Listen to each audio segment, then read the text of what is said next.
major. What can I say? God made me great. I've been sleeping on myself, now it's time to wake. He put a table in front of me, so it's time to pray. I'm in the woke mood, trying to make moves, get a breakthrough. Folks do what they don't do, you better stay true. Go cool, Super Saiyan blue, crush your goals, put that vision in the motion, staying focused is the clue. What's going on, ladies and gentlemen? You are back with another episode of the Doing the Major podcast. What it is, y'all. Thank you guys so much for rocking with your boy, for sharing, subscribing. I've been getting a lot of dope feedback. Appreciate you guys so much. Today in the studio, we have a special guest, another GOAT. Man, it is such a privilege to be sitting next to Anguilla's finest, if not one of the hottest rappers in the A. Yes, I said it. Been doing this thing here in Anguilla from about 10 years ago to this point. Man, Soddi, what's going on, bro? I am here. I am feeling good. Thank you for the intro. You got me feeling even better, bro. I feel like I had the best intro I ever get so far. Yeah, bro. I believe in giving everybody their flowers, man. I've been Appreciate watching you, bro. I've been watching you doing your thing, doing the major, and you've been just dropping track after track, hip hop, soca, which we gonna get into the soca, but I just wanna introduce you to the different people that's tuning into the podcast. We got an audience from all over the world.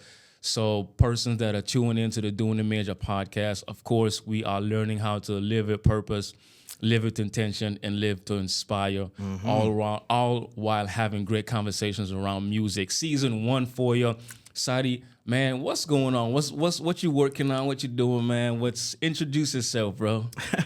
I don't tell you, I read after that intro, I feeling good. I feel like I don't even need to say nothing. I'm ready to just pack it up and leave right now. You got me gassed. Yeah. But on a real dog, I'm good. I'm great. Like you said before, I always walking dog. You don't get to drop song after song after song with a wild beat and always walking, So I just steady walking. We going. That's dope. It's a pleasure to be here. Man, I don't know why y'all rappers always coming up in here with shades on like y'all scared of the camera, bro. First it was Omar. Omar came in here with shades on, hat, and then Native came in here, shades on, hat, and I was like, what's it? Now you got your shades on. You see, the thing is, right, eventually during this conversation, I will take the shades off. And when that moment comes, it's going to feel candid, It's going to feel like we just reach another layer in the conversation. Yeah. It's more of a performance thing. And you can't tell me these shades ain't look good. Come on. Come on. Those sunnies go hard, right? Thank you. And to go happy and shut up Jaden, bro. Jaden? I get these from Jaden. Yeah. What he doing? Selling shades? I get them from He's you talking about the sexiest drummer in Anguilla? I'm talking about the sexiest drummer in Anguilla, bro. Word. He's selling shades. I got to get me some sexiest drummer in Anguilla shades, bro. Jaden, you get a plug just now, my boy. Shout out to Jaden, by the way. One time. Sexiest drummer in Anguilla. One time. And you here with the sexiest rapper in Anguilla. What? That's just a crazy saying. Oh, man. So I think it was at episode 3. I was just like, man, I would love to get Soddi on the podcast. So if you haven't watched that episode, bro, go back and watch that episode. I was just like, I would love to get Soddi on the podcast.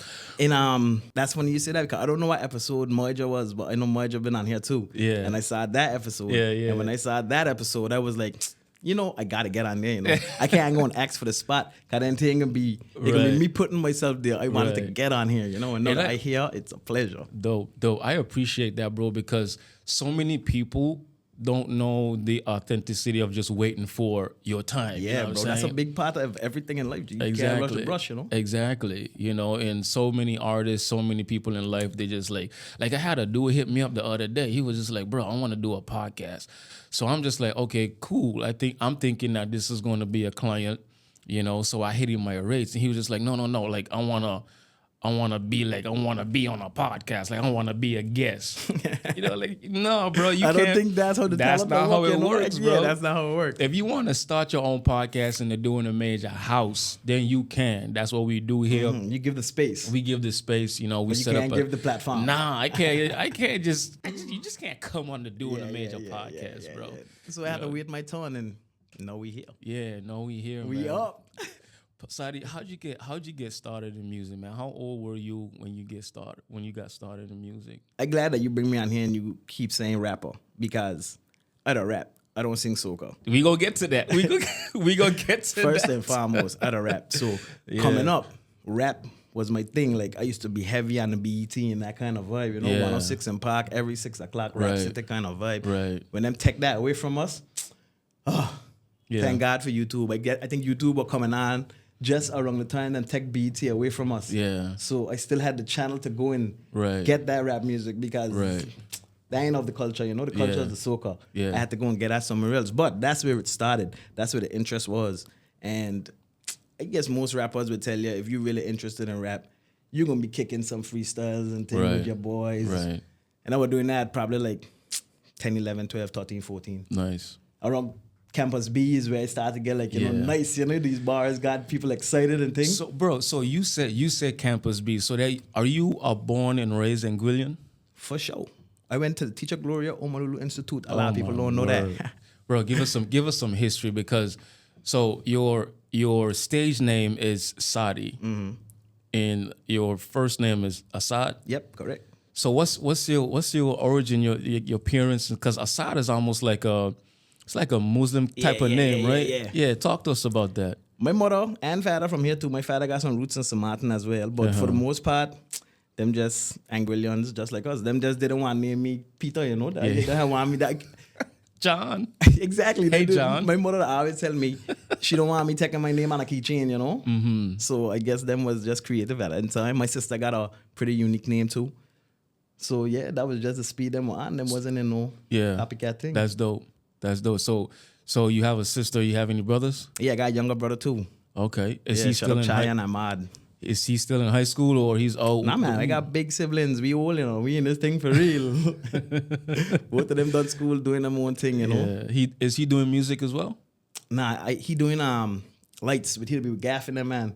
Oh. So he gonna be setting my stages. Yeah. Just know we gonna take the whole thing over. Dope, My sister gonna manage. We gonna run the whole thing, you know. She graduated in college just now. That's dope, bro. So you have a sister and you have a brother.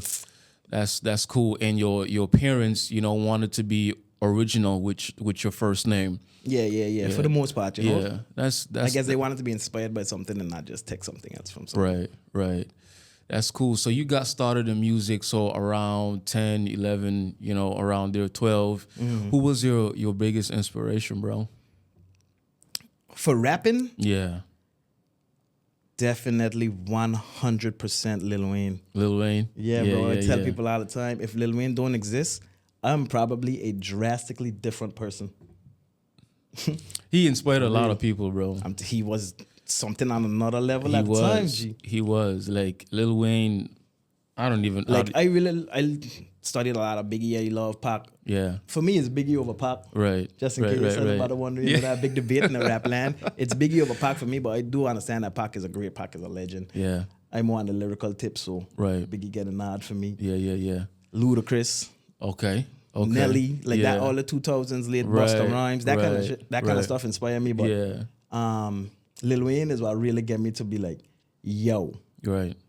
I love this. Bro, I saw a documentary. I think it was an interview one time, and Lil Wayne was saying that it would take him like 3 weeks, 3 months to write a verse because he said so many stuff, and he doesn't want to say the same thing again. So he wants to come original, hot every single time. And this dude bars is next level. Out of this world. Yeah, bro. And I can hear it even in your lyrics as well, because your creativity is just next level for someone that actually born and raised in Anguilla. And that's one of the main reasons why I kind of just wanted to get you on a podcast, because I wanted to jump in your creative mind, you know what I'm saying? So let's talk music, bro. So your last track would have been Negro Spiritual. Yeah, that would have dropped about, 3 weeks ago? Yeah. Dope. Hey, shout out to Mars Sim for the dope visuals. Always Every keeping time, it bro. consistent I single call, time. I kick them an idea. Yeah. They say, yeah, let's go. We set up a date and we bang it was out. it. Shout out to Mars and them. They're the greatest. Yeah, man. And I saw that it was produced by Dequan. Is that his Yeah, name? actually, that whole track Yeah. came about because of Dequan. Dequan approached me about it. Dequan from HG. Yeah. Played guitar for HG. Right. He approached me about it. He sent me the beat. He was like, yo, we are here working on something. I actually thought he produce the whole thing at a point. Yeah. But he really just in there playing guitars and steering in the musical direction and stuff. Right. And when he approached me, by the way, this was like in 2000 and could be 18. Are you serious? Could be 19. Yeah, bro. People, let's pause right there real quick because people think that okay, I'm starting a song, I have to finish it like right away. You know, like I gotta get this out. And I spoke about this in one of our podcasts. Maybe it was the one with Dennis where people have that anxiety or that urge to just, the young artists, like this is a dope song, let me get it out. Funny thing about that, like timing has a lot to do because I gotta tell you about this song that I had been sitting on for like 5 years. Right. And then I know just last year I was literally harassing upon our mind to get a song out before Carnival start because this is a summer song. It needs to be out for Carnival and we got to do this, Yeah. So it just really depends on the type of song and what you're trying to get out of it and that kind of vibe. Because drop dates do matter. Correct. Correct. But this song was in play from 2018. Yeah, that's when Dequan first approached me, Negro Spiritual. Dequan approached me with it. I sat on it for a bit, It ain't one of them songs that I write in an hour. Right. But I don't want to say take my time. I listened to it a few times, Yeah. I listened to it a few times. I was vibing with it. And when I had something, I sent him like a little demo. Yeah. He was messing with it. And we took a while before we recorded it. Yeah.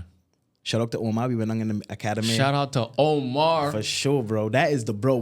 That's a whole nother conversation. If I get started on whole nother conversation. Man. So let me get through this Negro Spiritual before I go. What I rest of do? Can't really laugh track.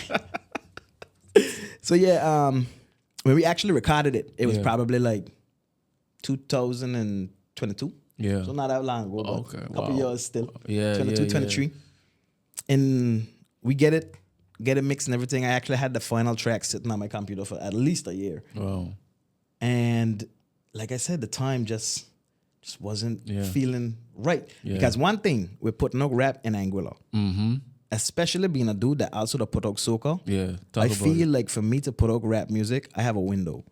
And that window is from like the end of September to about March. Yeah. To drop rap music. Yeah. Because April, Anguilla Day is the start of summer in Anguilla. Right. Like summer starts on Anguilla Day. Anguilla Day, May 30th. May 30th. Yeah. Summertime. Nobody ain't want to hear no Negro spiritual, nothing around summertime. Yeah. Then want to hear throwback and thing, throw up your hand, go on bad. Right. Rum.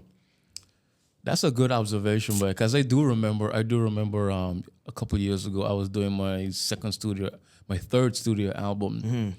And shout out to Justin from Farm Recording Studios. Shout out to Justin. Yeah. If you check the Negro Spiritual video, that beautiful mic that Idea singing on. Oh, I get that from Justin, bro. Shout out to Justin. He borrowed you that? Yeah, bro. Justin actually let you borrow his mic? Mm-hmm.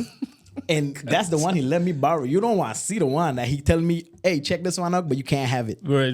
Crazy. Yeah. I was like, Is that the gold one that his wife bought him? That is the gold one. That's the gold one that costs a couple bands, Yeah. Tell me, you can look at it, but don't touch it. Don't even touch it. Don't think about taking it over here and don't touch it. Right. But I remember recording my third studio album. It was Restoration, and I couldn't get in the studio for nothing good because the band members were just up in Farm Recording Studios. Oh, yeah. I couldn't get a placement, bro. Oh, yeah. And I had to wait until all of his soca sessions, all of his band sessions was over. I'm telling you. Before I could actually get a spot to record. So that's crazy, but that's a good observation. Yeah, so I try to get, and as a dude, especially with rap music again, if I drop in a rap song, I kind of want to, don't have to be like an over-the-top video, but I want to put some visuals on it, just to get the people's attention a little bit more, because they're mostly checking for soca, Yeah. So I feel like the rap just need a little extra behind it to get them attention. Because I know once I got them attention, it's quality stuff, Yeah, and that's good, man, because for a long time, I felt I didn't see the need for visuals behind a song, you know. So I would just drop just drop the audio, maybe with a nice cover art or something. But it really does help your song, especially now, to have visuals behind it. Yeah, even bro, if it's a visualizer, you know. I believe in the visualizer. I believe in the visualizer more than I believe in the music video. Yeah. Why is that? One, it's easier to clip because Yeah. a visualizer is something simple, probably Right. something on a loop. Right. So it's easier to clip, easier to get on social media. Yeah. Yeah. That's like Facts. 2 videos now. Facts. And it's less time, less effort, less everything. It's just more convenient to shoot. Yeah. Because it's something simple. You get one little dope idea and you rang that over and over and over. I got a couple of them. I need to get back to doing that because the Axe a Goat music video was so much fun to me that I just want to shoot videos now. Because I really actually do love the art of video as well, you know. Right. I would love to get behind the camera, but that's Bro, all my life. I don't even want to talk about that Axe a Goat, bro, because when I saw the video, especially the scene where you're on the table and you're getting some new ink, I'm just like, this dude is a genius. Like, for me, I asked a question, is this even in Anguilla? Yeah, bro. Shout out Brian, bro. That was his idea, my Spanish panel. Yeah. He wanted me to get a video tattooing because he'd check out my videos and thing too. Okay. And I was like, bro, I got a perfect song. Yeah.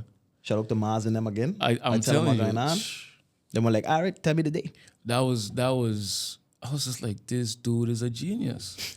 Like this dude, because it's so hard to be creative or exercise a creative genius in Anguilla. Yeah, you got to think outside the box a little bit. Exactly, you know, because everywhere is bush for one, you know, and then you don't really get that urban scenery. There's so many things that limit your creativity, so you really, really got to think outside the box. I think you more got to get creative with your angles.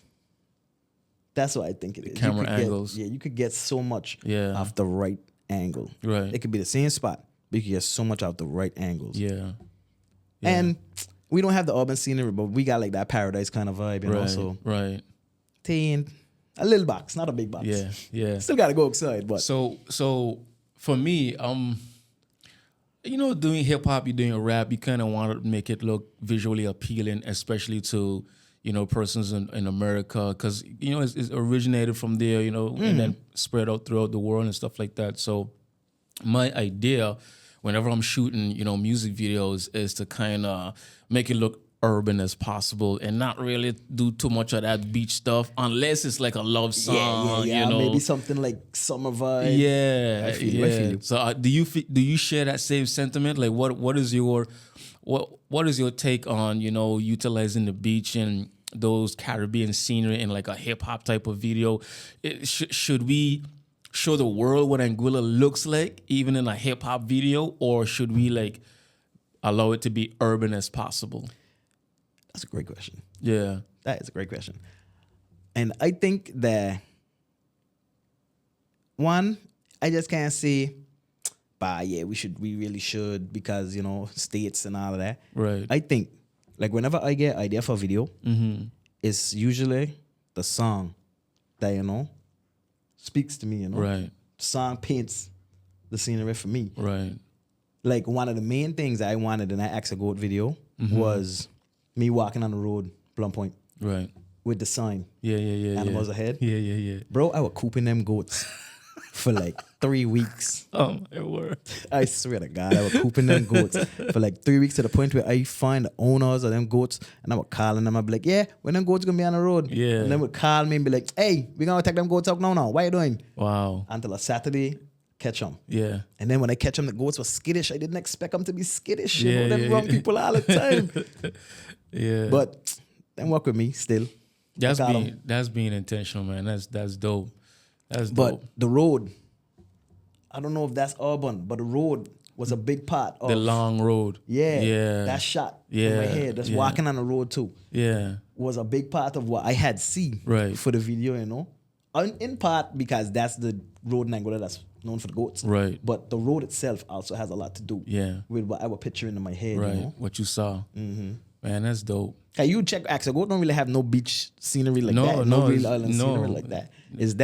It's the little club scene, and Where was that shot at, the club scene? That Blue Lounge. Blue Lounge. I got a little flick of the sun in there too. I think Yeah. like 3 weeks later that she closed on, but you know Oh, that man. spot. I ain't know about that spot. Hopefully the Spaniards take that spot to the next level, because I ain't know we just can't get that spot right. But I got a little chance to get in there. Shout out to the beautiful young lady in that video too. You know who you are. I won't put you on blast like that, but mwah. Yeah. Appreciate you. Appreciate you, mama. And me getting tattooed on the thing, 3 dope shots, and yeah, she came out pretty good to me. It came out pretty good, bro. That's a really, really good music video. I love it. I love the creativity behind it, and I especially love that it's in Anguilla, and you're showing the scenery, the goats, the bush, Yeah, man. you know, and it doesn't take away from the visuals. You know, everything just blends in real nice, Yeah, and man. it's a real dope music video. Thank you. Man, that's major. Yeah. We doing a major, bro. That's You know how it go. That's major. So let's go back to that one song that you did. I can't recall the name right now, but I have the visual stuck in my head. It's that one song that you and Marcim guys did. You guys did at the Sandy Ground Pond, and it was written specifically to It's a mental health stuff. yeah, mental Sunrise. health. Yeah, Sunrise. Yeah, that's the song. So let's talk about that for a little bit. What inspired it? What was going through your head? You know, who inspired it? Dog, that's another song that's so old. Like I had that sitting on since Are like you serious? 2016. I swear to God, like that is straight from like Yeah. the peak of Cotton's creativity. Cause you remember Cotton, right? Yeah. We ain't dead and all. We still out here living through the yeah. boy. Yeah. My jug and get his stuff together just now. Yeah. We still out here. Shut up, PK. He out there living his life. Yeah. Can you? Yeah. We still here. Yes. But Sunrise was a song that came from around that time. And we never put it out, but I always enjoyed, like when I would just be home going to stuff and that beat would come on, Yeah. I would have to do it, you know, I'd have to Right. recite it because Right, I always right. enjoyed it. Yeah. And I loved everything about that, the cadence, the message, the rhymes. Yeah. It's a really good song to It me. is. And I was like, this has to come out someday. Right. That's actually the first song that me and Ma Sim did together, I think. That's our first video. And I had that vision again. I was like, bro, the pond. I'm from Santa Grong, so the pond, you know, I always wanted to, when I started like doing this music thing, I was like, yo, I got to do something in Santa Grong. Like, Yeah. And when I get behind the videos, the pond always was a dope spot to me. Right. And like I said, I sitting on this for a while. She come up in what, 2020, I don't know, 1? 20 Sunrise? No, man. I think maybe 2022. Somewhere around there. Yeah, somewhere around there. Yeah. But I've been sitting on it for a while, so I had a good time to like really be able to express and illustrate how the song making me feel, you know? Yeah. And yeah, the pond is what we were doing. We did shoot that video all in the morning and everything. Yeah. Had to get a mood and all that, you know? What was it? 4 o'clock, 5 o'clock? And like a 6. Like a 6. Yeah. Everybody ain't really at 4 o'clock in the morning kind of person. That's dope, man. So Sunrise, you know, Axel Goat, Negro Spiritual, and you did some other stuff too with Kings of the Nation. Now, where was I? What was happening in my life at the time? I think I probably had just moved back to, I think I was in Bible college at the time where you guys started to do Kings of the Nation. And immediately I just got plugged in. I just got locked in because first of all, the name is major. Kings of the Nation. Kings of the Nation. And then it was a group of young guys that just loved rap music, you know, Can You, Major, yourself, just these different guys dropping music. And I've actually been like, you know, tapping in every now and again, just appreciating the creativity, appreciating the music and all that stuff. So who found it? Who came up with how did the idea come about? Like who was it just a group thing? You know, like talk to me about Kings of the Nation. Cotton. Cotton always up to something. By Cotton, if I remember correctly, I really don't want to get this wrong. Yeah. Dogs them, if I get this wrong, just hit my phone and say, Drop yo. a comment. Drop a comment. Straight milk. But, you know, to a long time ago. But I think I had recently finished college, and I come back, and Kenyu were popping. Yeah. And me and Kenyu were linking up. And Kenyu introduced me. Shout out to Youth, by the way. Shout out to Youth for sure. Black cake. And then shout out to Youth and Cake. Black cake in the building. Get you some black cake. You know, the richest. But yeah, I was linking with Kenyu. Yeah. And I think he was shooting a video. I can't remember the name of the video, but he was shooting a video. And that's how I met Rav. Rav Elide. Yeah. Shoots videos. Yeah. So that was the link first. And that inspired me to see how hard Kenyu were going. Okay, shooting videos and think I just come back. And Akio is the one who, like, he was the glue. Okay. And all the stuff, you know. Yeah. When I met Akio, one time we went up by the surf shop. You remember the surf shop? Yeah. That was like headquarters. Right. We were up there. We had a little cipher. That cipher probably still on the tube. Yep. I remember that. I remember that cipher. Yeah. And this was the first time I met Akio. And bro, when he stepped up to the cipher and went off with that unorthodox flow, crazy lyrics, kind of voodoo vibe. Yeah. I was like, is he the one that you guys call Voodoo? Yeah. Now he got 10,000 names, bro. Yeah. You can hear me reference. He has PK and all kind of things. Yeah. He has 1,000 names. Yeah. Shout out to that guy. But when I saw that kind of like, I was really intrigued, you know, because now I Right. just see, can you shoot this video? Right. Now this dude here spitting this ridiculously dope stuff. Right.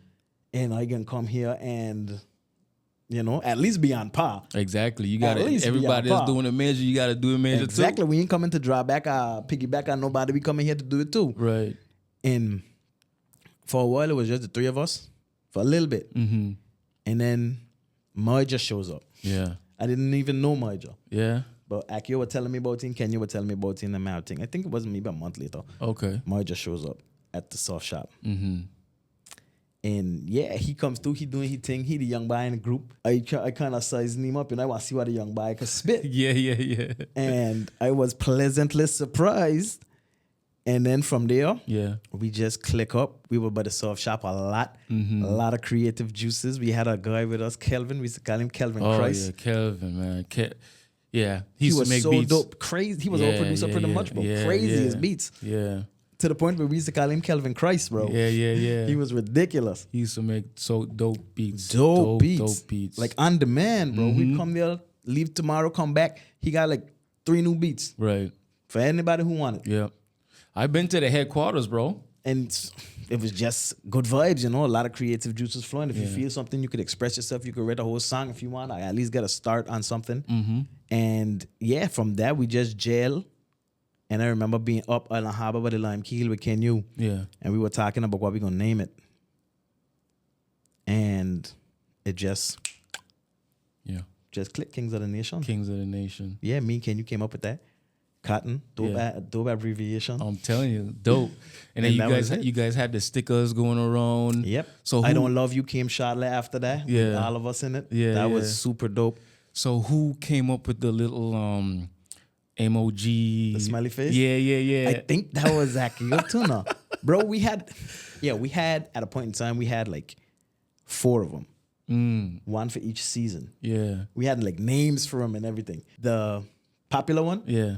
his name is King Crooks. King Crooks. King Crooks.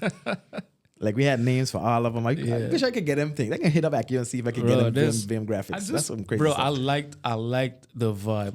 We were overflowing with I'm telling creativity you, out there in South. I'm telling you, I like the vibe. I like the team. You know, you guys were all over it. Good. Everybody was talking about you guys. You guys had music. Oh, it sounded good. Yeah, man. You know, and I was just like, well, we got some stuff coming in Anguilla. Some young fellas really coming up in Anguilla and stuff like that. You know, and after a while, I don't know. I guess everybody just got busy, or That's exactly what happened, bro. Everybody Yeah. just got busy, and it ain't even like that stop us from doing the music now. But yeah, when everybody's busy, we can't sit on South Hill and cool out Yeah. and blend these juices together, Yeah. you know, Yeah. and make a plan and say this is how we're gonna roll this out, and, Right. You know, so you can still do your thing, but it's more.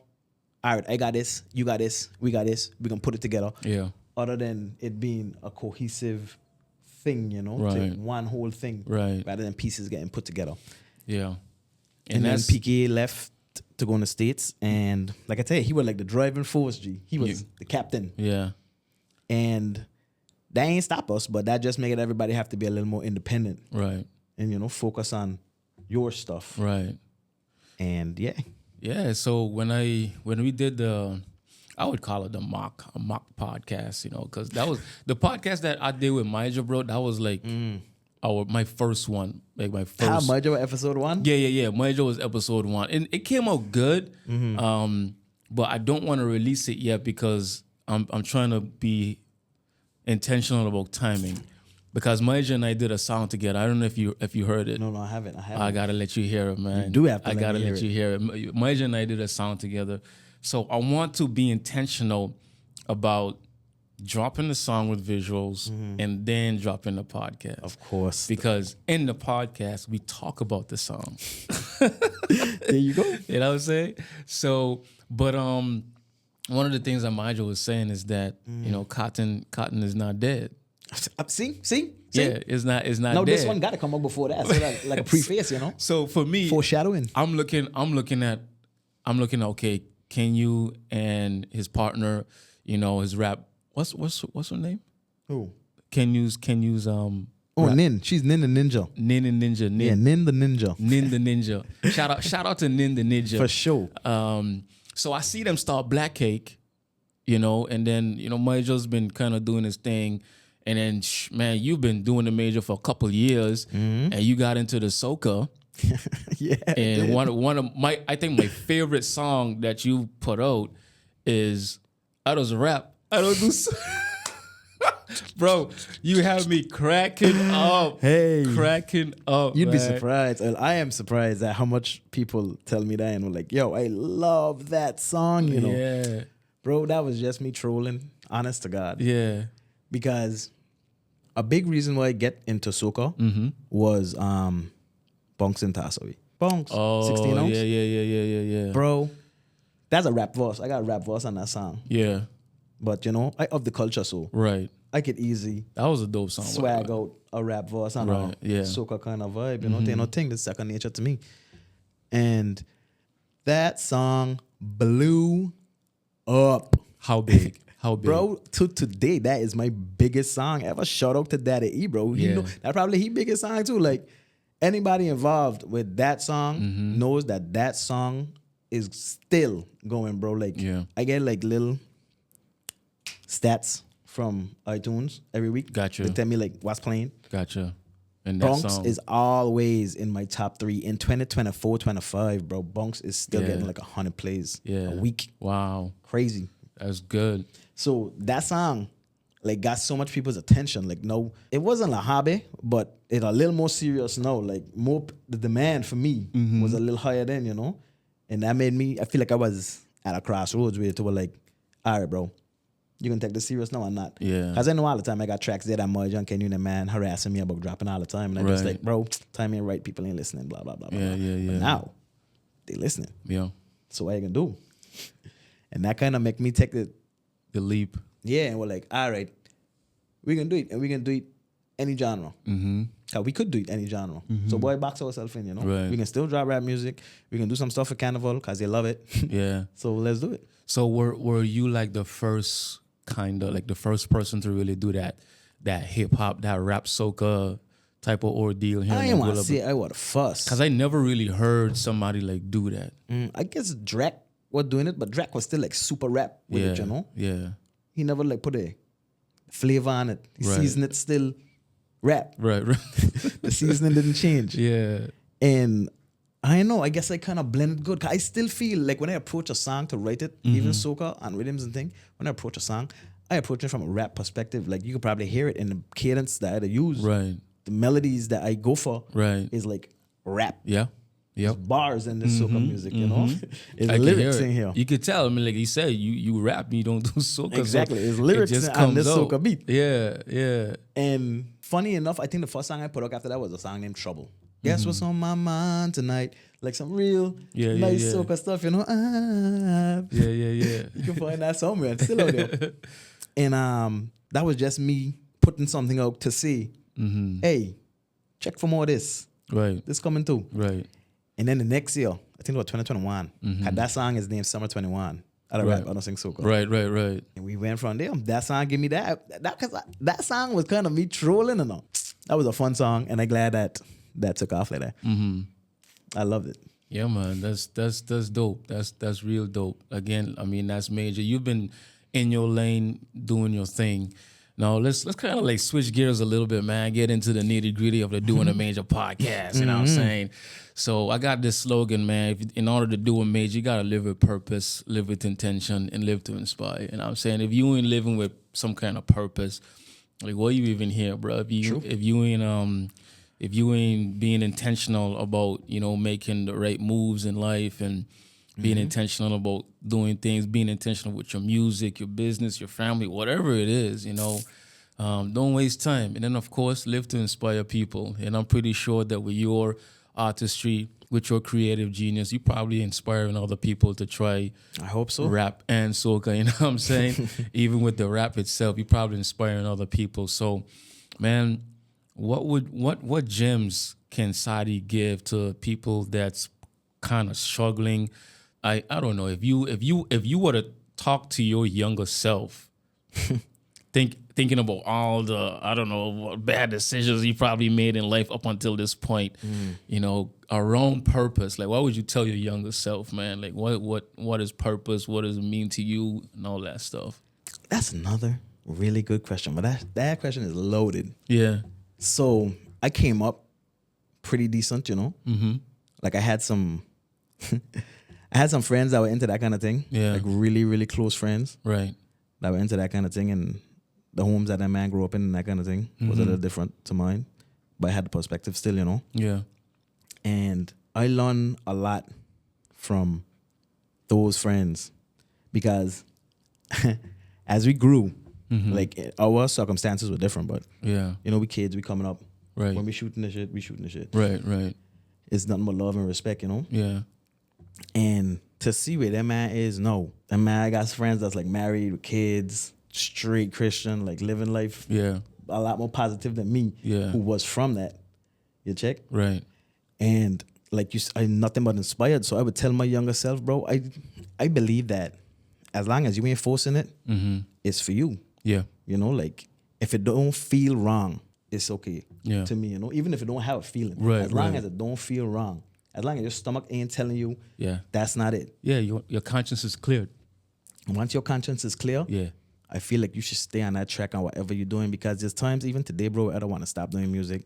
Like I don't feel like it ain't. Yeah, you just spending the money and you ain't really seeing that much. Yeah, you know. I tell you now. And then the next day, every independent artist plate, bro. But then the next day, I would like butt up on a young kid who would tell me, yo, I love that. I don't rap, but I sing soca song. I may butt up on somebody like the other day, butt up on Jared Dice. And Dice, where they're telling me how we need to do a song together. And this is a man that's like a soca legend to me. I don't even feel like he should be listening to my type of soca, you know? He ain't up to there with Dice. That's dope. But Dice, they're showing me love, and I hear want to quit. Right. But just stay the course, dog. Like I believe in stay the course. If your circumstances, if something needs to change, then absolutely, right, change the course. Yeah.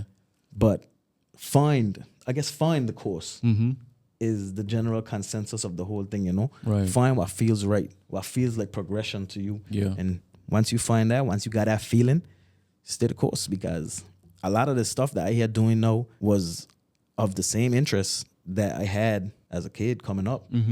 Like if younger me would just see me once on August Monday, just a little 10 seconds or Saturday August Monday, I would can't wait to grow up. Yeah. If that's what I had a little peek into my future and see myself doing August Monday.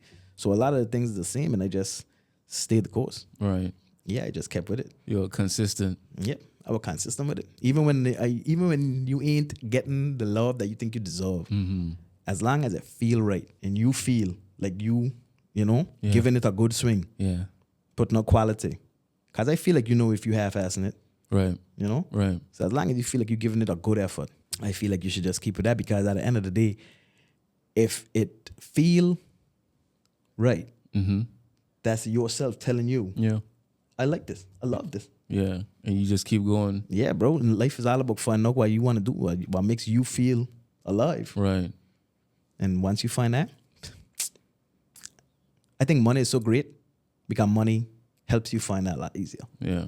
You got the resources to go and look for what you love. Right. You know? Right. And you know, there's a lot of people out there with money that haven't found what they love yet and they're unhappy. Mm-hmm. And there's a lot of people out there who ain't got that much money, but they're still happy. they're passionate about something that they do Yeah. that gives them the drive to keep going, you know? That's dope. I think that's what it's all about. That's dope, man. That's a perfect answer, bro. You gonna bless somebody with that answer right there. I hope so, bro. So can you recall, man, anybody like growing up with you, or somebody in your neighborhood, uncle, somebody that told you something that really like you never forgot, like a one-liner, like a nugget, you know what I'm saying? That just like you never forgot, but it just keeps ringing in your head, and that kind of like what keeps you going. That's a funny story. And I say, I ain't gonna call my by name though, cause I ain't gonna put him on thing. But I was just telling you about some of the people I grew up with. Yeah. And I remember I had a jam sign ground when I was younger. And this dude, we never really had a problem, but on some girl stuff, Pan, I had like violate a little bit. It's always the girls, bro. Always the girls, G. Like, don't even get me started on these niggas and them girls. It's the girls, bro. But yeah, this dude, girl cross about his girl. I think he put his hand on my face or something and I got cross, and I signed a ground. Yeah. So when that happened, I went to the jam, went in a spot, my partner see me. The one liner that rings up in my head. Man, I tell you, I come from different circumstances. I know bad man. Yeah. But it's my dog. Right. My real dog. Right. And he just calmed me down. Like, I don't want tripping because of course it happened to me. Right. And my boy just calmed me down. My boy looked me dead in my eyes. And my boy asked me, you want me to do it? And I ain't gonna paint the picture, but context should tell you what he meant with that. Yeah. And then he went on to elaborate a little bit, list all the consequences that might happen if he does it. But he was ready and willing to do it still. Yeah. For me. Right. You feel me? Right. And I ain't gonna lie, in that moment, like from rage to like seeing clear, and then thinking about repercussions and things, Right. I was like, taking that serious, Yeah. Yeah. Taking that serious. And that stick with me all the way to now because like I say, from rage to clarity Right. in a few seconds. Out of love too. Cause my Bible was just showing me If you genuine do this, affection, Yeah. Like he loved me to the point where he would go and do this right. to this person because them violate me. Yeah. You check? Some real homeboy stuff. Yeah, that. Yeah. And then again, out of love, I tell he, nah, take that serious because the consequences that might follow from that. Yeah. I didn't want to have to sit with that, taking that away from he, as he partner. Right. Because whatever he would have to go through after that would have been on me. And as he partner, I'd rather we just link up tomorrow, smoke some weed, talk about it. Yeah. Bro, how important do you think like the brotherhood, having one or two guys around you is, just for someone's purpose, for someone's success? You know what I'm saying? For example, like earlier you said that when Cotton met up in South Hill, it was just a lot of creative juice. You guys were just bouncing off each other. This second scenario where you could have done something that would have had some serious repercussions, but your homie, he stepped in. First of all, he was there. He was there. Second of all, he showed affection, and you were able to avoid something that could have probably ended up real bad. Dog, ain't even that affection at the end of the day. At the end of the day, what he showed was maturity, And I guess I did the same too. Yeah. Because he is a big homie to me. He older than me and everything. Yeah. And that's why he really was that night. Like he was my big homie. Right. For real. And I was respect him for that. Yeah. I feel like today we make the right decision on that one. Yeah. And I think about that a lot. Yeah. And I think a lot of people kind of miss that mentorship type of vibe, in life, because I've had my running with the dark side of life, you know what I'm saying? Everybody have had their running. Bro. Yeah, I feel like every dude around, especially if you live in the Caribbean, a small island like Anguilla, even if you like of super privilege, you can see it. Like, Right. well, I don't have like no real slums or nothing like that, but you hear somebody get shooting the valley. Yeah. You was probably in the valley that day. Right. You feel me? And I feel like I completely forget what I was gonna say. It happens. It happens, bro. But like mentorship, man. Like a lot of people lack mentorship. It's like even if you have goals, you set goals for yourself. You may have complete confidence in your ability to execute those goals, but chances are there is somebody out there that can still help you along the way. Yeah, and bro, for expedite sure. the process of, you know what I'm saying, like of you just getting it. Even with music, like I like tapping in every now and again and just gleaning from other people, gleaning from other artists, because no man is an island, you know what I'm saying? For sure. And at the end of the day, your level of creativity, I'm learning from, my level of creativity, you're learning from. So we just bouncing ideas off of each other. Yeah, bro. I think in not just music, in like any art form, I think collaboration is a huge, huge deal. Like, right. Collaboration takes everything to another level, because now I could look at it from how you checking it. Yeah. From your perspective. Yeah. You might give me a melody that I ain't thinking about. Right. And that's how both of us grow. Yeah. Take a piece of you and I leave, and vice versa. Yeah. That's how we get better. Right. Mm-hmm. So going on to the whole idea and concept of intentional, living with purpose. If it feels right to you, go for it, stay on that path. And then let's talk about intentionality, being intentional about every single thing that you do. Because earlier, man, you talk about Axel Goat and how intentional you were about making sure you get some shots with those goats, It had to happen. to the point where you called up the owners and you were just like, listen, when them goats out, let me know. So you were very intentional. And even with putting out your music, you got tracks that you've been sitting on, but you're waiting for the right time to get them out. So let's talk about intentional, man. Like how intentional you think like an artist should be, how intentional you think like people should be with their creativity, with life, making the right steps to decisions. How intentional have you been over the past, 5 years, as your music career kind of spiked a little bit, jumping in soca and all that type of stuff, just being intentional about the process? I had to remember that there would come a point in this conversation where I take the shades off. Yeah. Ooh, intentionally. There you go. Right now. Right now. But bro, that is a huge part of it. Like, especially as you get more serious in the thing. Yeah. Being intentional, you have to have a plan. You can't just drop tracks Right. willy-nilly, Yeah. When you're doing it, coming out, yeah, you could do that, because I guess you're just being a little carefree about it, Right. But once it becomes some kind of structure, Yeah. you have to be intentional with it. You got to be. Right. You got to have, I ain't want to say like exact dates, but you got to have like, when this song gonna have maximum impact, the time.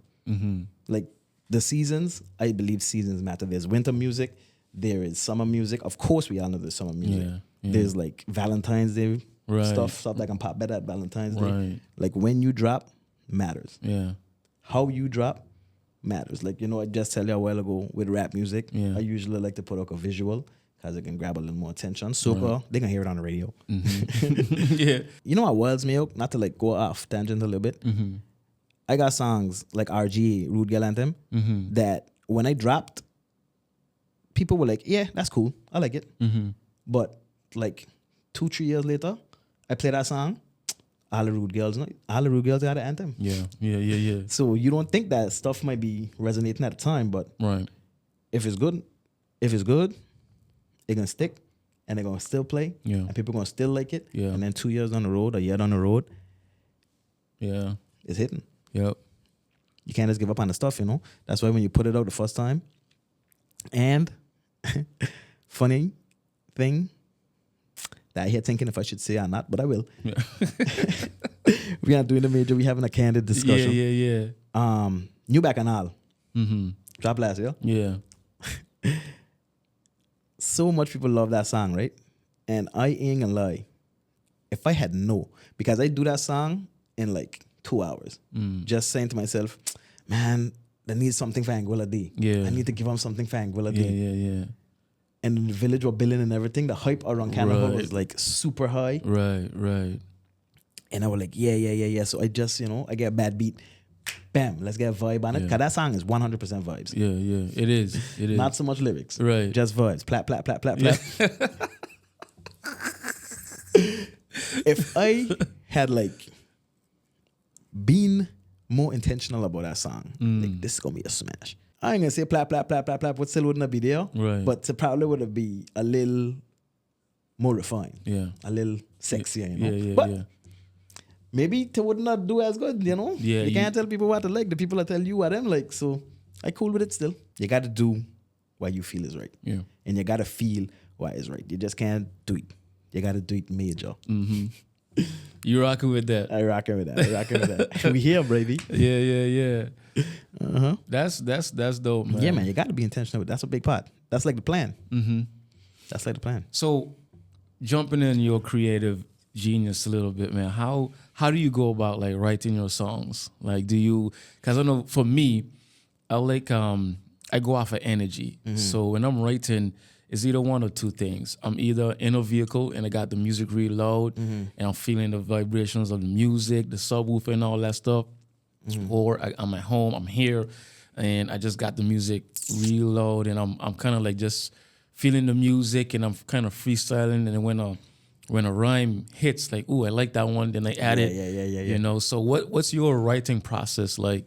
Honestly, I really write without a beat. Firstly, Okay. like the beat speaks to me. Yeah. Like the beat usually tells me at very least what kind of song there's gonna be. Like if So we're you- gonna jumpy with it. So you say you write without the beat? No, with the beat. Okay, with it. Yeah. I very rarely come into a beat. Come into a writing session with rhymes already written, Right. And like try to like put them on a beat. Right. I get the beat, and that's where everything starts. The beat sets the mood for me. All my, topics, all of that. Yeah. As I continue listening to the beat, they keep coming up. We can know whether we're doing a summer song or we're going introspective Right. or what. Yeah. And then once the beat gives me the direction, same thing as you. I can just play loud. I got a huge speaker in my room. We can just thump around on a loop for a bit until we say something that we was like, oh, what was that? Yeah.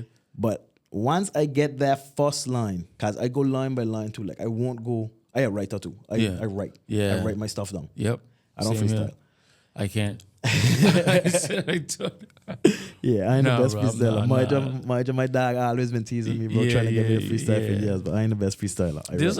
There's honestly a trick to it, but I still There don't. is a trick to it. Yeah, I still don't, Like because of Juicy, because of my jaw teasing me so much about it, like over the years, I have like, given him a little 4 bars here and there.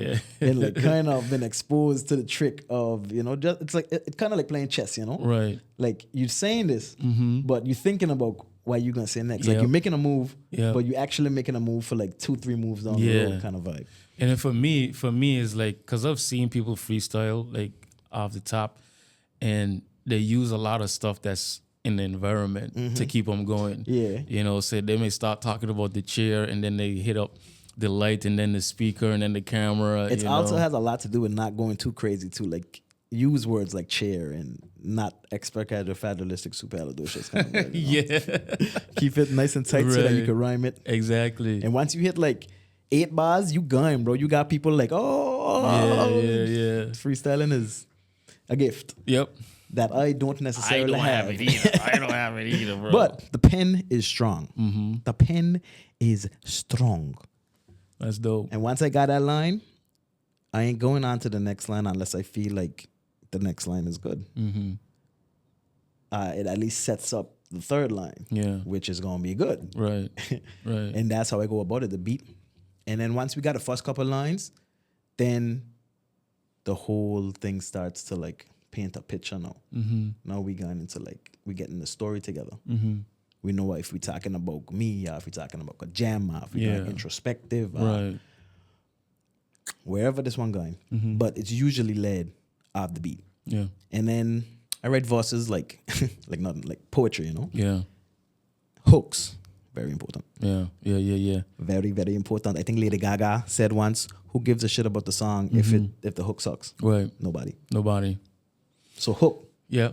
that is the most important part of most songs. Even if it don't have a hook, the choice not to have a hook, that song gotta be going in another direction, you know, like a freestyle. What they call a freestyle, where it's just bars. Them bars gotta be substance now because gotta be hot. ain't no hook. Gotta be gripping. Your bars gotta be hooking. Yeah. One of the artists that I listened to, he said that what he does with his songs, and he writes his hooks and he keep it simple, that people could turn it into like an anthem. Like it's really easy for people to catch you. I learned that over the years too. Like simple, keep it simple. Stupid. Yeah. Like hooks is just vibe. 75% of hook is vibe. Yeah. Just make people feel good. Right. Make them want to sing it. Right. Get it in them head. Easier said than done, though. Yeah, it is. It is. Yeah. And then once I feel like good with a hook, honestly, whether the hook comes at the start, middle, whenever the hook comes in, once I feel like I good on the hook, I feel like I got a really good grasp on this song. Yeah. And then I can just write some more verses. That's like that easy part to me. Yeah. And then once I got it written, especially in soca music, I come to learn. Like soca music, I ain't gonna lie, soca music, I learn on soca music every single day. Yeah. Cause that ain't where it come from, you know? Right.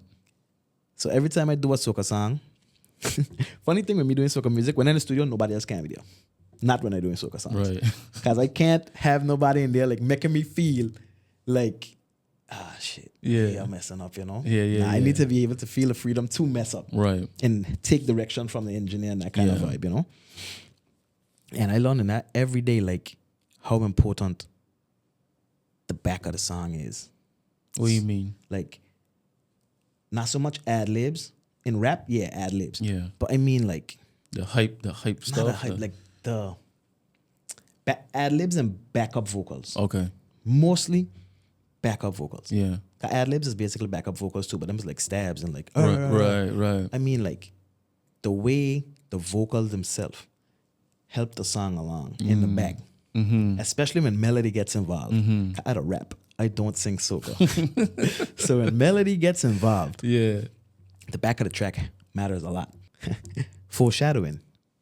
This year, I got some stuff coming where the back of the track is going to blow y'all minds. Y'all going to love it. I swear to God. I can't wait to put them out. Nice. That just a little... Look for that in the future. Just a little teaser for you. Just a little teaser. Little teaser. Bro, going on to inspiration, man. Doing a major, living with purpose, living with intention, and living to inspire. Honestly, bro, a lot of people probably don't know this, but Eminem got me started in rap. Eminem? Like how Lil Wayne got me? Yeah, Eminem. Slim Shady. That is crazy. Yeah. He got me started. My favorite song was Lose Yourself. I just the last line of Lose Yourself, the last thing he said, you can do anything once you put your mind to it. That has been that one-liner that has driven me all of my life. Because the lyrics of that song, if you ever watch 8 Mile, he has, the music video and everything. I mean... It's funny to me that you say Eminem is what you started because you're a positive guy. Yeah. You're a positive guy. You're inspiration of how you should live your life. Yeah. And up until Lose Yourself, Eminem had some crazy records. Yeah. Like, I am a huge fan of Slim Shady. Not so much Eminem. Right. Oh. Like, I ain't gonna lie. When he came off the drugs and everything changed and he got positive, he kind of lose me a little bit. Yeah. No knock against him. Right. Glad that he lived again. I'm glad but I think the art suffered. I just think the art suffered a little bit. Not suffered, but changed. Yeah. He was crazy. Slim Shady is crazy dude. Nuts, bro. Like, crazy dude. The Slim Shady, I think that the Marshall Mathers LP is top 5 rap albums of all time. Yep. Like 100%. Gold status album. 100%. Yeah, man. Eminem got me started with, Lose Yourself, that one line and everything. And for a long time, he was my favorite rapper. I had all of his albums, Encore, all of those albums, man. Slim Shady. The other ones too? Yeah. From the first one to, I think I fell off probably just maybe like a year or two before, well, no, not before I went to Bible College. Because I kind of started to walk the right path at 17. Oh, okay. You know, and I went to Bible college at 20. So around there is when I was just like, I told my partner, I was like, bro, you know, here's my CD case. Yeah. You know what I'm saying? Like got Eminem. Not but I had a CD case. Yeah, bro. The book with like 4 CDs. Exactly. That's the exact one that I had. Trillionaire, I had 50 Cent, G Unit, all those guys, Yeah, man. man. You know the thing. All You know the those thing. guys. You used to be watching BET too. The game a little bit wasn't really allowed in the house, but you know a little Sneak bit. it in there every time when you Yeah. get a chance. So, bro, I Renegade, that 50 Cent and Eminem, all those songs, man. I could have said those songs from the heart. So he got me started, and then when I started to walk the straight and narrow, got onto this Christian rapper named Lecrae. Yeah, I know Lecrae. Yeah, got onto Lecrae and 116 and stuff.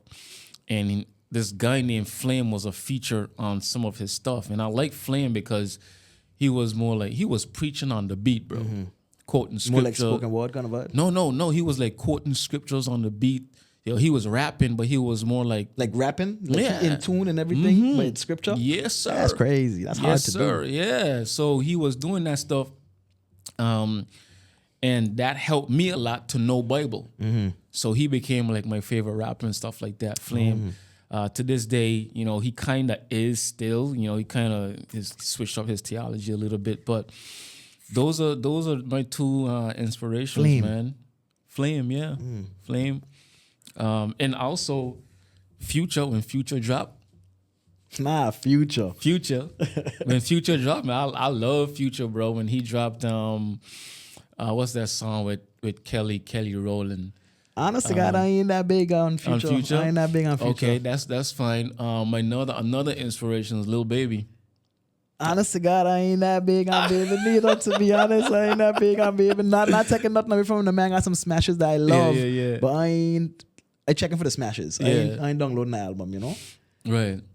Well, yeah. So Future, you know, when Future came out, I liked his vibe and stuff like that. I thought he was from the Caribbean because his vibe, his swag was just dope. Yeah, I ain't gonna lie. Future is aura like to 10,000. Yeah. And then Lil Baby, I just like the guy, you know. Honest to God, Baby and that man had come after me as like mumble rappers though. Like I feel like a boxing with that. I never really checked for Thug and that man neither. Right. I checked for Young Thug, no. I checked for Lil Yachty, no. But back then, I guess that man developed to a point where that man kind of, I'm gonna say them sound matured, but get to a point where it more middle ground for me. Right. Not checking for mumble rap. Mumble rap, yeah. That's where the man had filed for me, and I feel like no, the man had not a better place. Kind of. Where better place for me Right. to digest the music, you know. So these are the kind of guys that kind of like inspired me a little bit, you know. Obviously, still got the, you know, the Christian, you know, fellas, but as an artist, and I say this almost on every podcast, you know, doing music, I tap in, bro. Even though I'm like in the Christian space, I tap in, you know, in the secular, see who's popping, because you want to sound relevant. For sure. You know, you want to sound relevant. You want to see what the style is and all that type of stuff.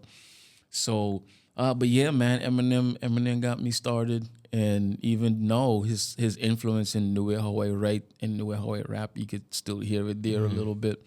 So what about you? Like, who was your biggest inspiration? You said Biggie, but anybody else? And Lil Wayne. Lil Wayne, number one, yeah, for sure. Like I said, if Lil Wayne doesn't exist, I am probably not just in music, I'm a drastically different person. Like, bro, I'm like covered in tattoos and stuff. Yeah. The locks ain't from Wayne, I'm from the Caribbean. I would have had locks regardless. And I probably still would have some tattoos too, but I don't know if I'm covered in tattoos if Lil Wayne ain't alive either, you know? Influence is crazy. Yeah. So Wayne, Biggie, I feel like Biggie is the greatest rapper ever. Like, bars, flow, voice, cadence, everything is just butter, you know? Right. Like It was just different. He did a major. Yeah, he did a major. 10 out of 10. Like, Wayne got some... If I could take one drop back from Wayne, it would be... I guess he vice a little bit. He got sound a little weird, but he did take that alien thing and like make it something, you know? Right. Whereas Biggie, that baby, you hear that deep voice come on, it's captivating. Dog. You can't help but listen to that guy. Right. Kanye West is Another one. genius. Yeah. I feel like Kanye West has had the biggest impact on rap music ever. Out of anybody else. Bigger than Jay-Z. Yeah. Bigger than Eminem crossing over. Right. Bigger than anybody. Wow. I feel like 808s and Heartbreak. That album with Love Lockdown and Heartless and all of them. Yeah, yeah. That album is so important to the sound of today. I never really messed with Kanye. Bro. Is he the one that did Jesus Walks? Yeah. Yeah, that's probably like one of the only ones. I ain't gonna lie. That Kanye and Kanye today is like completely different people. Yeah. But Jesus Walks Kanye is a genius. Today's Kanye is a genius. Yeah. It's just up top. Things get a little skewed. I guess he Right. believes in different things. Right. But Kanye West is a Jesus. And I mean is a genius. And I know you say you don't mess with Kanye, but he's one of the biggest people in the world. Like you know Heartless. Yeah, of course. You know the songs that when I call them, you know the names. Right. And I think that album, when he started getting like singy-songy, that kind of softened the landscape. Like without that album, I don't think Drake could be as big as he is. Yeah. Without that album, you know? Right. That kind of shifted it a little bit from so much hard gangster stuff. Cause I remember, I think that album came out in like 2000 and, if I were to guess, I would say 2008, maybe 9. But up until that point, it's a lot of tough guy stuff, you know? Right. You can't really be singy-songy on a rap record and be taken seriously. Right. Unless it's Lil Wayne and he coming with the craziest bars ever on the singy song. But Kanye West come with some vulnerability on that. And sonically, it's just ridiculous. Yeah. The production on that album is crazy. Yeah. And it was undeniably good. We had to accept it in the hip hop community. I gotta And check. when I we gotta did, check that out, man. Bro, if Kanye West ain't your thing, I would tell anybody, if Kanye West ain't your thing, check out 808s and Heartbreak. Yeah. Crazy. It's not that he ain't my thing. It's just that I know he's been out there, but I never really cared to like listen to him that much. You know. I ain't gonna lie, like as a rapper, Kanye West's best stuff is he probably college dropout, late registration. He first 2-3 albums with the Bear. Yeah. Remember the Bear? Yeah. Damn, that trilogy is probably his best rapper stuff. Okay. As after that, he starts singing and he gets on the auto tune and the production gets super crazy and complex. It's nuts. And I feel like he gets so good that he kind of went a little crazy. Yeah. I think that happened. And then his mother died and then emotional trauma and stuff. I guess, you know. I don't know. I don't know him personally. Yeah. I just know. Seen him from the outside, I guess that's how he ended up to be wearing swastika shirts and stuff. Right. But I can't say that he's not a huge influence and inspiration on my stuff. Like Kanye West is a genius. Let me see if I can give you a top 5. Yeah. Anybody else? Who else? It don't have to be rappers, right? No, it don't have to be. Because I can't say inspiration without saying better band. Better band. Better band. Haji and Panther and Sonic King and Basie and Pipey and Bookie and Dwighty and them guys. Oh my God. Just like Lil Wayne without better band, I probably don't be doing music. Right. Like that man, where Lil Wayne piqued my interest and make me want to do that. Better band make me love what them were doing. Right. They got some good songs, man. You feel me? Like them man give me such a like Classics to this day. Fusion plays them a lot. yeah, especially on Thursdays. Yeah. Check out Fusion Radio on I Thursdays think for it's the better like, band. I don't know if that's what it is, but I feel like Thursdays is like old school Thursdays. I think or it's throwback something. Thursdays. Yeah, because the man have a lot of old school rap and thing playing too. Yeah. I peep that. And bro, I be in my, especially like if I doing something on the job or in the company vehicle, you hear ringing going on in the west side or whatever. Yeah. And that man got some better band on, bro, and that Jeep going crazy. They dope. They The dope. man that give me such a nostalgic feeling, such a jovial feeling. Like the man that make me feel. Yeah. Shout out the better band. Huge inspiration on me. Huge inspiration on me. Bro, I wanna ask you a question because earlier you mentioned you got back from college. What did you study? I went to school in Providence, Rhode Island, studying network engineering. I'm an IT guy in my day-to-day. Are you serious? Yeah, man, swear to God. That's I dope. swear. Funny story, bro. I would see you at the bank, and I wouldn't know it's you. I was like, I was thinking it's two of you. I ain't gonna lie. There is a guy that lived down in the West. His sister works in the bank. Yeah. Real doppelganger. Like, she and all would tell you, like, you really, really look like my brother. Yeah. And I get mistaken for him all the time. Yeah. I'm pretty sure he does too. So it's like, and then the last time I got close enough, and I was just like, I think this dude is Soddi, you know. But you don't look like the type of person that be working in a bank, bro. I know, right? Hair pulled back and stuff, long sleeve shirt. I don't be the judge, but I'll just say. I had an IT guy, bro. We fix the stuff. I in the back too. So when you come to the bank, chances are you're not gonna see me. Yeah. But on the day that I do pop up, catch me walking through, setting up something for somebody. Right. You probably take a double take for real. So I'm just like, I got close enough, and I was like, that guy looked like Soddi. And what solidified it was the other day when it was you and I and Youth was in the. Yep. So when I saw you, I had no idea if that was you. I just thought that, yeah, that's the guy. You know what I'm saying? When I saw you, bigging up Youth and things. yeah, I was just like, okay, that's Soddi. Then I hit you up because I've been meaning to reach out, bro. Yep. I've been meaning to reach out, and then even Say I was looking out for it too. even funnier story. I couldn't find I follow you on IG. I know. But I couldn't find your handle to message you for nothing good. How? I'm typing Sadif. You know, I'm typing Soddi in this. I was doing SADDI. Couldn't find you for nothing good, bro. And I think was it Native? You dropped that song. The Negro Spiritual? Yes. That's how I was like, oh, it's Got him. SODD. I was Got like, him. Yeah. Funny stuff, man. But, bro, we coming down to the end here to doing a major podcast, man. It's been such an honor, such a Pleasure. privilege. But I know people have their different experiences in life. People have their different journeys and all that type of stuff.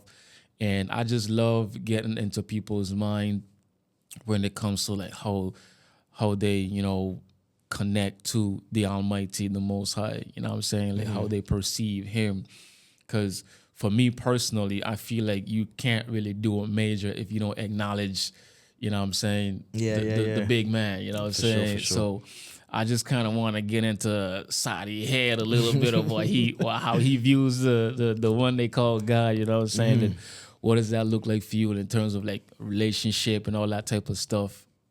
But to be honest, I as a guy, when it comes to the Most High, and I refer to him as the Most High because the closest connection I feel to the God is from like speaking religiously, probably from like more of a Rasta perspective, you know? Yeah. Freedom kind of vibe. Right.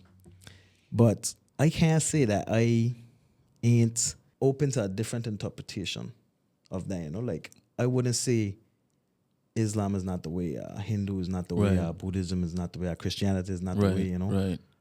But just the way that I feel more connected with it is through the eyes of a Rasta. Like, I don't even eat meat for real. Yeah. Like, I try to brag. I can't say, I don't like to say as a Rasta because I can say as a Rasta and I don't eat no meat, but then you can catch me by Maribel Friday, 2 Hennessy's deep. Yeah. You know, doing whatever I want. You're checking if I can say as a Rasta and not eat meat and then be out drinking, then that's kind of walking it back a little bit too. So if we ain't doing it the major way, just be a little more reserved. But from a Rasta perspective, I would say it's probably that, like, Most High kind of vibe, you know? Which is linked to Christianity. Right. A derivative. Yeah, bro. He is the Most High, man. For sure. He is the Most High. That's dope, man. Hey, you are locked into the Doing a Major podcast. I was in the studio kicking it with none other than Soddi. The sexy one. Soddi. Listen, if you enjoyed this podcast, if you enjoyed this episode, like, share, comment, because there's more coming. And always remember, in whatever you do, We're doing the major. Stop playing. Stop playing. So I had to take it from you because you don't want it. I'm gassed up on ambition, feeling so atomic. You about to hear me 5 ways like it's pentatonics. I see your drivers kind of